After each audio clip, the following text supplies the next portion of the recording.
Whoa. Okay.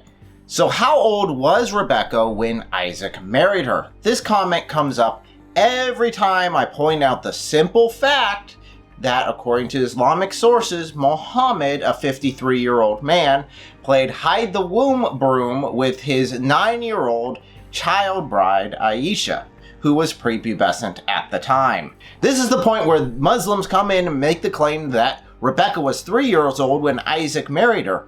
But is that true? Well, if we look at the Bible, we don't see that it says that she's 3 years old, but it does say some of the things that Rebekah was doing even on a daily basis right before she was married.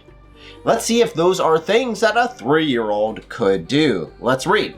Genesis 24, verse 15 through 22. Before he had finished speaking, behold, Rebekah, who was born to Bethuel, the son of Milcah, the wife of Nahor, Abraham's brother, came out with her water jar on her shoulder. Stop! And Rebekah came out with her water jar on her shoulder? We're not talking about a little mason jar on her shoulder. We're talking about approximately 32 inches tall and 20 inches wide on her shoulder. The average 3-year-old of today, yes, I know that they would have been shorter back then, is 37 inches tall. So it would not be possible for a 3-year-old Rebekah to carry a jar almost her own height on her shoulder down to the well every single day. No 3-year-old girl could have done that. She must have been older in order to be more capable of doing this track by herself. So that's already strike one on this claim. Let's go ahead and keep reading and see if there's more revealed. The young woman was very attractive in appearance, a maiden, i.e. a young woman who is past the age of maturity, whom no man had known. She went down to the spring and filled her jar and carried it up. Stop. Again, this would have been impossible for a 3-year-old to do, and this is why. This type holds 9 gallons of water once filled, like she just did. 9 gallons equals 75 pounds plus the weight of the jar itself. The average weight of a 3-year-old girl, according to today's standards, is 38 pounds. Muslims, are you really trying to convince me that a 3-year-old girl could do this? If that's not enough proof for you, let's continue reading.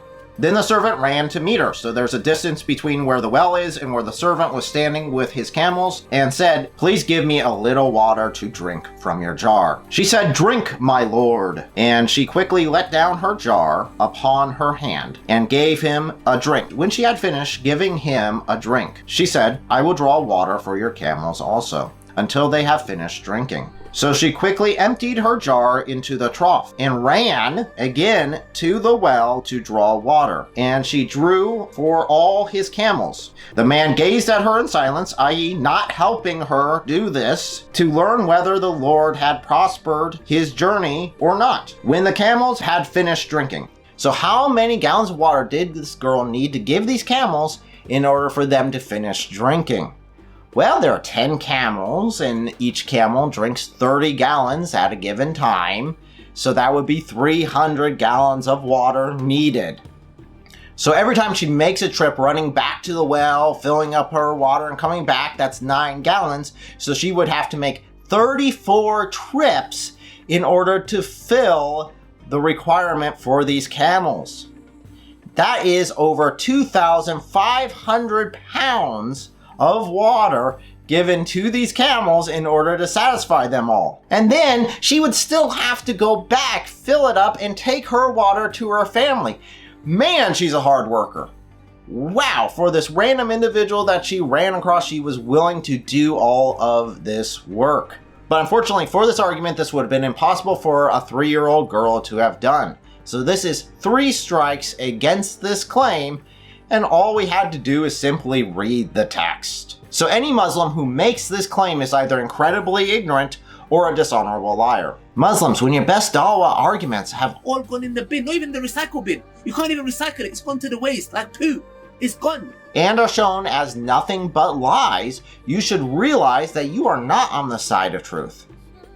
You are on the side of the greatest of all deceivers, as the Quran says. So abandon the lies of Islam and come to the way, the truth, and the life that is Jesus Christ himself, who died upon the cross, who is God Almighty according to his own testimony.